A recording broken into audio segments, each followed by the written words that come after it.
दिव्य सज्जनों, जब आप बाजार जाते हैं ना, तो आप बाजार में एक गली में जाते हैं, दूसरे गली में, तीसरी गली में, चौथी गली में, तो उसमें लिखा रहता है रजाई ही रजाई, बर्तन ही बर्तन, सुनारी सुनार और लोहारी लोहार। तो एक सुनार और लोहार की बहुत मित्रता थी। तो दिव्य सज्जनों, संयोग ऐसा हुआ कि सुनार के आगे की जगह, सुनार की जो आगे की जगह थी वो लोहार की थी, या लोहार के आगे एक जगह थी वो सुनार की थी। तो उन्होंने कहा हमारे दोनों की मित्रता है, बदल लेते हैं जगह को।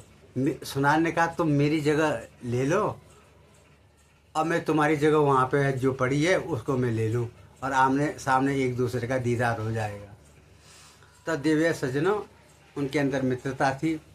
तो वो लोहे का काम कर रहा था और सुनार सोने का काम कर रहा था। तो दोनों का काम था हथौड़ा मारना। तो एक बार ऐसा संयोग हुआ कि लोहार जो है लोहे को पीट रहा था, तो लोहे का टुकड़ा जो था सुनार की दुकान में गिर पड़ा। तो सोने का टुकड़ा उससे कह रहा है लोहे के टुकड़े से, क्यों भाई, लोहा तो मुझ पर भी पड़ता है,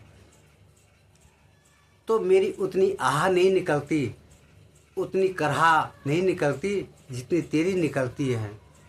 तो लोहे के टुकड़े ने कहा कि तेरे लोहे के साथ क्या संबंध है।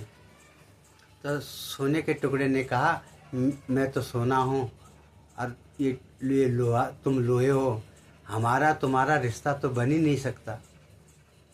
तो लोहे ने कहा कि तुझे मारने वाला कोई दूसरा है और मुझे मारने वाले अपने हैं।